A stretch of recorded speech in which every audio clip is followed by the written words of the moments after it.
Hi everyone, I'm Mike Wynn from Plight to Freedom. This week I'm going to show you 5 do-it-yourself elastic tensioners that you could add to your guy lines.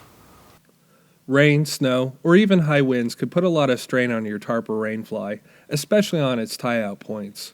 Some materials such as sil nylon tends to sag when wet, and paracord is known to stretch under tension. Besides spending the cash on a Cuban fiber tarp or tent, you could add tension to your line using a variety of different friction knots and hardware. You can change the cordage on your guy or ridge lines to either a lash it or zing it line, or consider adding a little spring to your setup with elastic tensioners. The purpose of an elastic tensioner is to add tension to your guys if the material begins to sag or if your line begins to stretch, and they can conform to the give and take of high winds, so you won't tear out your tie-outs.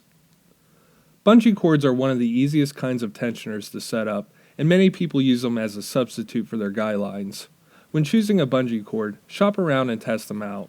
Some bungees have little elasticity, and others will stretch, but they lack the strength to pull back to shape. Try finding something with both stretch and strength. If the hooks on the ends of your bungee cord make you nervous about attaching them to your tarp, a simple remedy would be to cut the hooks off and tie a loop into the bungee cord. They can be hitched onto your tie-outs, and then your guy line can be hitched onto the loop. I've tried this with both bungee and shock cord with good results. Shock cord tensioners seem to be pretty common amongst tarp enthusiasts.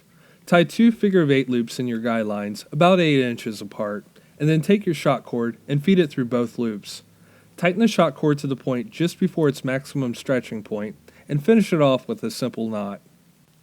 As an alternative to using your bungee cord in a loop, try clove hitching a 6 to 8 inch piece of bungee cord onto your guy line.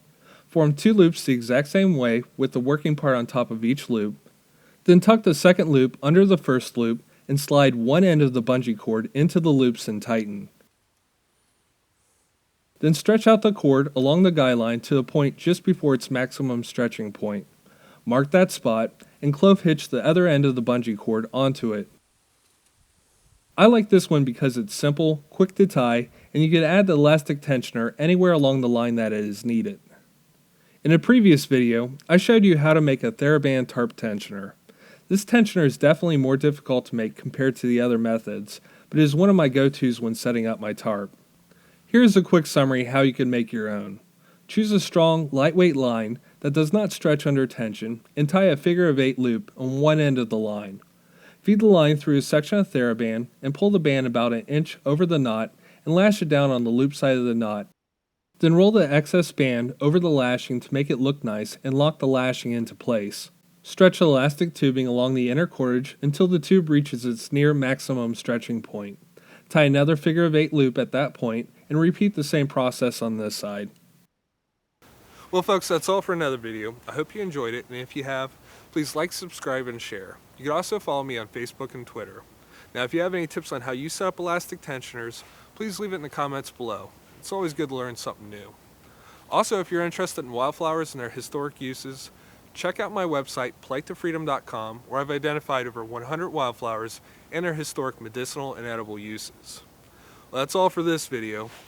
Hope to see you on the trail.